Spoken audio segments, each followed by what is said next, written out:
d'un côté, on peut avoir dans une famille séfarade un élève qui est à la yeshiva, l'autre qui est dans une yeshiva SDR, et l'autre qui est à l'armée toute la journée, et l'autre qui travaille, et l'autre qui...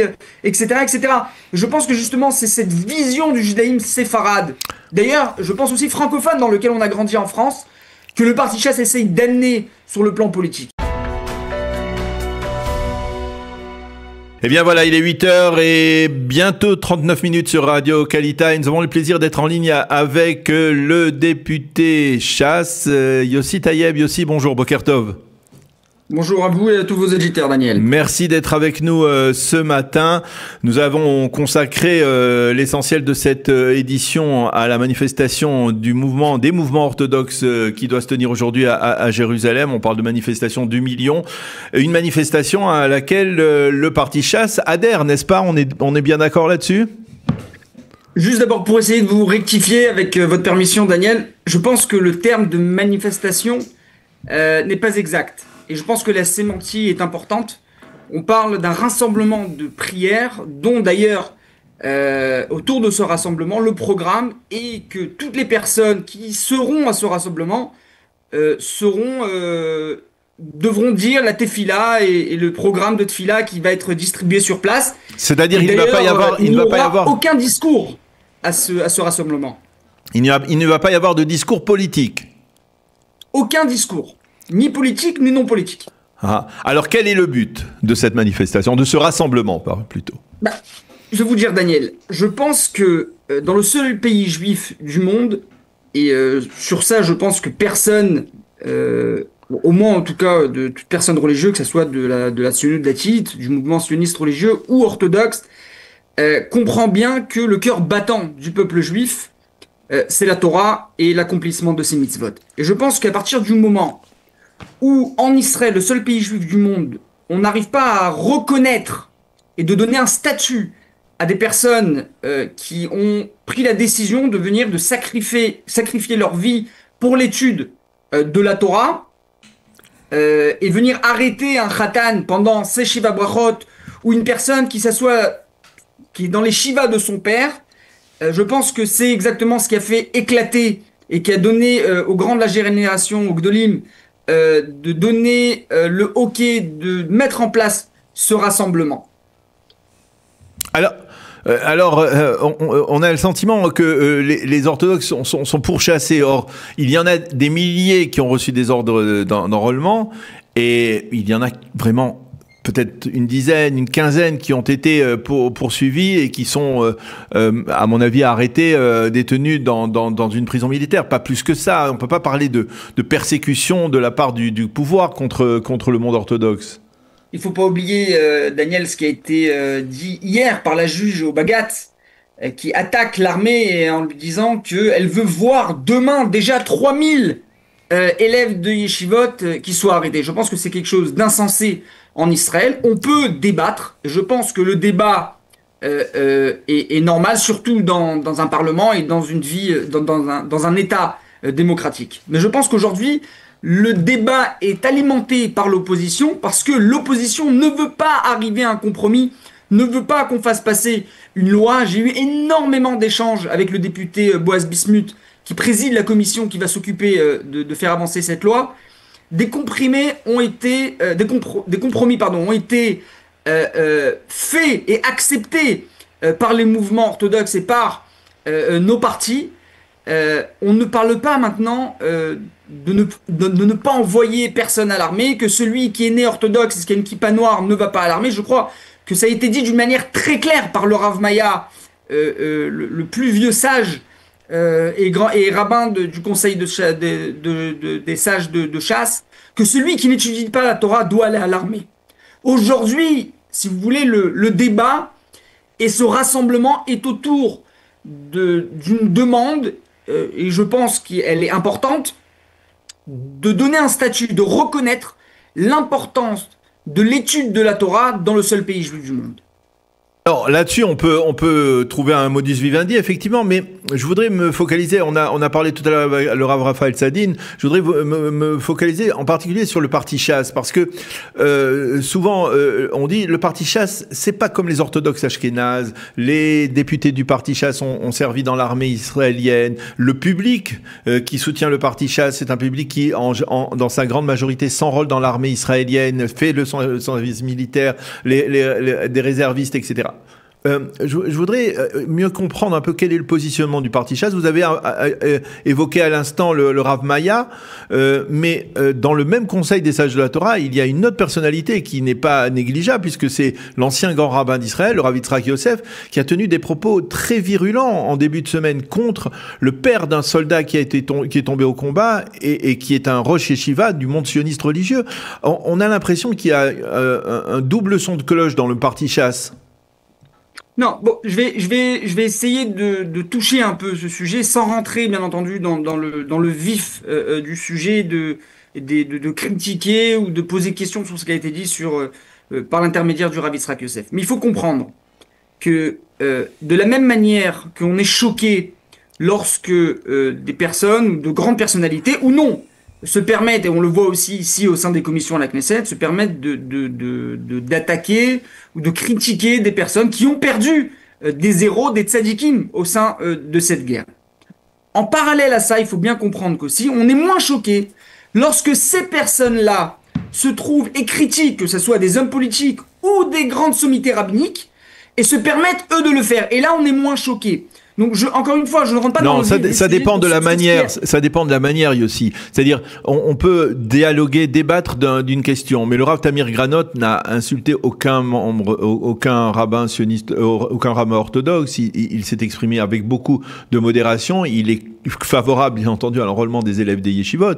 Mais dire, par exemple, comme l'a fait le Rav Yitzhak Yosef, que le Rav Tamir Granot, il ne risque de ne pas compter pour le minyan, que c'est même pas un rave. C'est quand même, il y a une forme de mépris qui est un peu gênante, qui embarrasse d'une certaine manière. Regardez, vous savez que le Rav Yitzhak Yosef a sa façon de parler, dont son père aussi avait cette façon qui était un peu, on va dire, très politique. On a entendu son père, il y a des enregistrements. Vous savez qu'il y a des enregistrements.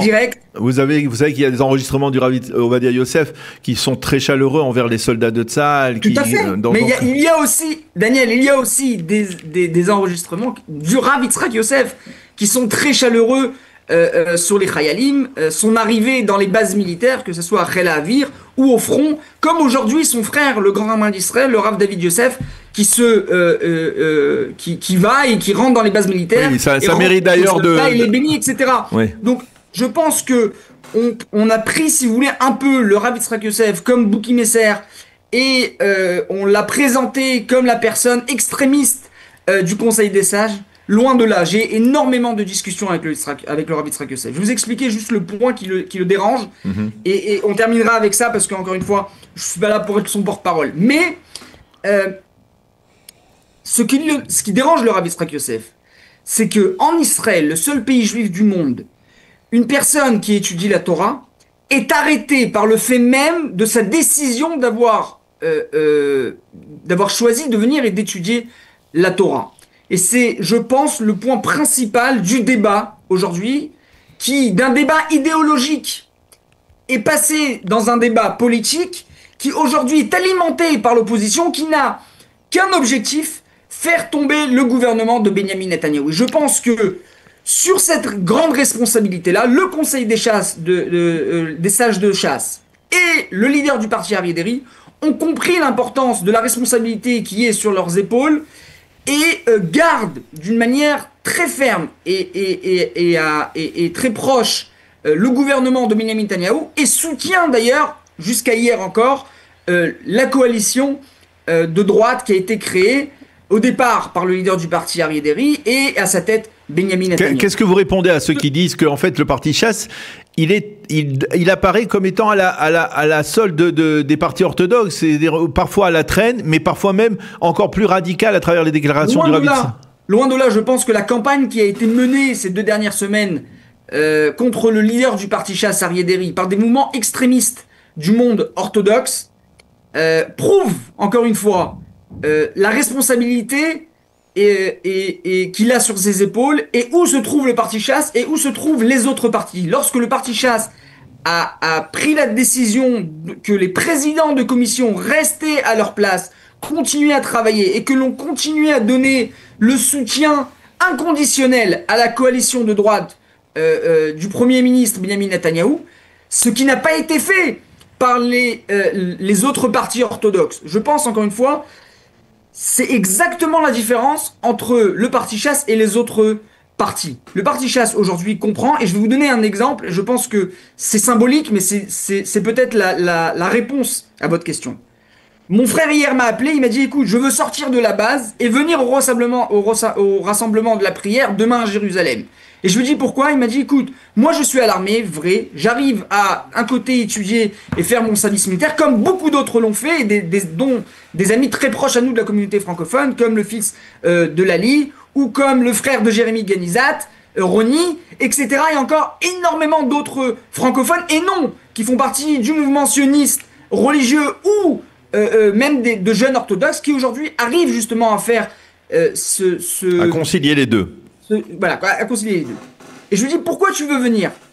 Il m'a dit celui qui décide d'aller à l'armée et qui ne peut pas étudier ou ne veut pas étudier et décide d'aller faire, bien entendu qu'on est pour. Mais en aucun cas, je suis pour que dans le seul État juif, une personne qui a pris la décision d'aller étudier la Torah sera punie. Il m'a dit je suis pas prêt à accepter ça et je veux venir avec mes uniformes à ce grand rassemblement de prière. Mais vous êtes Daniel, mais c'est justement cette vision des électeurs de chasse, cette vision des sages de la Torah du parti et du parti même sur le plan politique. Une grande majorité de l'électorat qui vote aujourd'hui pour chasse sont à l'armée, ou ont fait l'armée, ou leurs enfants sont à l'armée. Et je pense que c'est toute la différence, justement, pour en terminer, entre le parti chasse et d'autres partis qui ont à l'intérieur de leur électorat ces faces de personnes qui, d'un côté, on peut avoir dans une famille séfarade, un élève qui est à la yeshiva, l'autre qui est dans une yeshiva SDR, et l'autre qui est à l'armée toute la journée, et l'autre qui travaille, et l'autre qui... etc., etc. Je pense que justement, c'est cette vision du judaïsme séfarade. D'ailleurs, je pense aussi francophone, dans lequel on a grandi en France, que le parti chasse essaye d'amener sur le plan politique. Et malheureusement, aujourd'hui, autour de ce débat, qui est un débat, encore une fois, qui est alimenté par l'opposition, qui ne veut qu'une chose, faire tomber le gouvernement de Benjamin Netanyahou, j'ai un message à faire passer à l'opposition. Cette loi, avec toutes les comment dire, les clauses, les compromis qui ont été faits autour de cette loi, passera au sein de cette 25e Knesset, et cette 25e Knesset terminera ses jours. L'opposition, bien entendu, votera contre n'importe quelle loi qui sera amenée par le député Bismuth au sein de la commission de la sécurité et de la défense israélienne, ici à la Knesset, et nous ferons tout pour que cette loi puisse avancer et donne justement un vrai répondant et à Tsahal et sur l'idéologie israélienne, et puisse amener justement enfin cette union au sein de la société israélienne, dont nous verrons plus de 5000 soldats ou des personnes qui iront faire un travail civil, que ce soit au sein de MADA, au sein d'autres services nationaux, au sein de l'État. 5000 pour la première année, encore 5000 supplémentaires sur la deuxième année, mais en aucun cas, une personne qui décide d'aller étudier la Torah et qui étudie la Torah d'une manière sérieuse devra aller en prison. Je pense que c'est primordial, et on a mis ça en premier rang, que toute personne en Israël qui décide dans le seul pays juif du monde d'étudier la Torah ne sera pas arrêtée par sa seule faute d'avoir voulu étudier la Torah. Alors, je voudrais aborder, pour terminer notre conversation, un autre sujet, peut-être qui n'est pas véritablement directement lié, mais qui se rapporte au congrès sioniste qui se tient actuellement à Jérusalem. Alors, d'abord, il faut mentionner que le parti chasse participe au mouvement sioniste, hein, c'est quelque chose que dont on ne parle pas obligatoirement, mais c'est récent. Mais au-delà, il s'est produit, on va dire, une sorte de grande polémique hier au sein du mouvement sioniste avec la décision. Dans un premier temps, il y avait un accord entre toutes les composantes politiques du mouvement sioniste et dans le cadre du congrès sioniste et finalement, cet accord a volé en éclats après que l'opposition ait appris que l'un des portefeuilles au sein de l'organisation sioniste mondiale avait été réservé par le Likoud pour Yair Netanyahou. Vous me disiez, vous étiez resté jusqu'à minuit hier au Palais de la Nation au Binyané Haoma à Jérusalem pour assister à cette polémique. Expliquez-nous un peu le fond du problème. Comment on va s'en sortir? Comment on va dire, est-ce que l'organisation sioniste mondiale vole en éclats actuellement? Qu'est-ce qui va se passer concrètement sur le terrain? Je vais vous dire, Daniel, je vais y aller directement et je vais aller droit au but. Je pense que lorsque on n'a pas d'union au sein de nos rangs, et quand je parle de nos rangs, je parle de la droite, que ce soit Otzma Yehudit, le Likoud, Mizrahi, Shas et Eretz HaKodesh, on arrive justement à ce que la gauche et les libéraux se renforcent. On a bien vu hier ce qui s'est passé au sein du Congrès sioniste mondial. Je pense que l'accord qui avait été signé, à mes yeux en tout cas, n'était pas d'un bon accord. Je pense qu'aujourd'hui, la droite au sein du Congrès sioniste mondial peut avoir une majorité, pas une large majorité, mais une majorité. Et lorsque, au sein du Likoud mondial, il n'y a pas d'accord et qu'on a deux camps, ben justement, on arrive à cette déclaration alors qu'on aurait pu terminer hier soir ce Congrès sioniste mondial avec un accord à peu près correct qui donne une force beaucoup plus représentante que le nombre de tzirines qu'ont la gauche au sein du Congrès sioniste mondial, mais on aurait pu parler d'un accord qui amène une coalition très large avec tous les participants et les partis du Congrès sioniste mondial. Malheureusement, l'opposition, encore une fois, a pris cette déclaration du ministre Miki Zohar qui fait partie d'un des clans Ouais, on va pas rentrer trop dans les détails parce que on va perdre nos auditeurs. Et a déclaré que un département sera donné au fils de Benjamin Netanyahou, Yair Netanyahou. Et là, bien entendu, les partis de gauche ont décidé de revenir sur leur décision, sur leur signature, sur l'accord qui avait été signé. Le congrès a été repoussé et le vote dans 2 semaines. J'espère que pendant ces 2 semaines, au sein du Likoud, on pourra voir une union intacte entre le président sortant du Congrès sioniste mondial, Yaakov Raguel, et le ministre de la culture et des sports en Israël, Miki Zohar, du Likoud, et qu'on puisse peut-être amener encore un accord qui sera meilleur à l'accord qui avait été signé il y a 2 jours. Eh bien, je suis pas sûr. J'espère que nos auditeurs ont suivi ce que vous nous avez dit parce que c'est effectivement complexe. Tout le monde ne connaît pas les méandres, on va dire, politiques du Congrès sioniste et du mouvement de l'organisation sioniste mondiale. Mais c'est vrai, c'est important. C'est la première fois que le Congrès sioniste se réunit depuis 10 ans, hein, puisque la dernière fois le congrès était virtuel à cause du corona. C'est un rendez-vous important pour le monde juif en particulier. Il faut souligner d'ailleurs, peut-être, rappeler, on l'a peut-être pas mentionné parce qu'on avait peut-être d'autres préoccupations importantes à souligner, mais que le parti Shas a éclaté, on va dire, a réussi un véritable succès politique électoral lors des élections en France du Congrès sioniste, puisqu'il a eu 7 délégués, alors que par exemple le parti Mizrahi n'en avait reçu qu'un seul, c'est ça, si je ne m'abuse? Exactement, et le Likoud a reçu un seul. Le Likoud aussi a reçu un seul. s'est présenté dans une liste unie avec Eretz HaKodesh. Eretz HaKodesh, ce sont les orthodoxes ashkénazes. Les orthodoxes ashkénazes. Et aujourd'hui, qui participent au Congrès sioniste. Le parti Shas s'est approprié la fédération et est aujourd'hui à la tête de la fédération en France. Je pense que oui, c'est une grande réussite. La décision du Rav Ovadia Yosef d'il y a déjà quelques décennies que le Shas rentre dans le Congrès sioniste mondial a pris ampleur il y a 5 ans et maintenant a doublé sa force à ces dernières élections. Oui, le parti Shas fait partie intègre du Congrès sioniste mondial.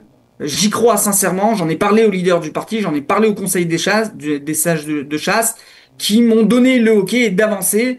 Aujourd'hui, chasse, après la répartition des tsirim à 7, on va appeler grands électeurs, députés du Congrès sioniste mondial, ce qu'on appelle les tsirim, pour ces élections-là, ce congrès. J'espère que dans 5 ans, chasse pourra encore une fois multiplier sa force. Mais je vais juste terminer avec ça.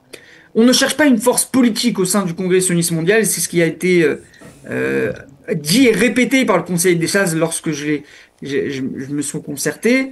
Ils m'ont dit, on cherche une chose, c'est faire diminuer la force et la représentation des libéraux au sein du Congrès sioniste mondial, qui malheureusement aujourd'hui sont représentés au sein du Congrès avec un nombre immense qui ne représente pas leur vrai nombre au sein du monde juif. Du peuple juif sur le plan mondial.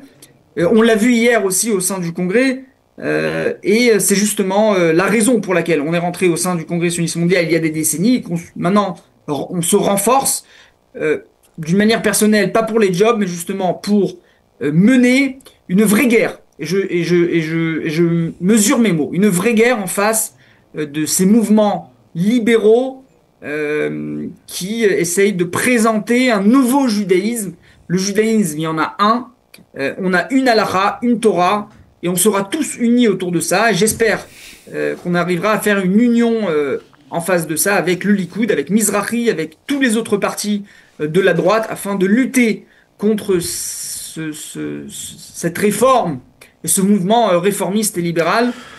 On en a parlé tout au long de notre campagne en France et on continuera pendant ces 5 ans à faire des piliotes, des activités pour renforcer justement le judaïsme autour d'un judaïsme francophone dans lequel on a grandi, que ce soit en France, au Canada, en Belgique, à Londres. Chasse, oui, a multiplié sa force aujourd'hui avec 38 tsirim au sein du Congrès. On espère que dans 5 ans, on pourra multiplier, voire doubler, tripler cette force pour pouvoir justement faire diminuer la force des libéraux et des réformistes au sein du Congrès sioniste mondial. Eh bien, Yossi Taïeb, député Chasse, merci beaucoup d'avoir été avec nous, nous avoir expliqué très clairement la position de votre parti autour donc de ce rassemblement qui va se tenir aujourd'hui, rassemblement de prière, vous nous avez dit, et également la position de Chasse autour du Congrès sioniste qui se tient actuellement à Jérusalem. Merci aussi d'avoir été avec nous et d'avoir été si complet. Bonne journée, bonne continuation, et on peut espérer, une dernière question, est-ce que vous allez redevenir président de la commission de l'éducation, parce que vous avez dû la quitter il y a quelques jours? Vous savez que ces décisions-là sont prises par le conseil des sages de chasse.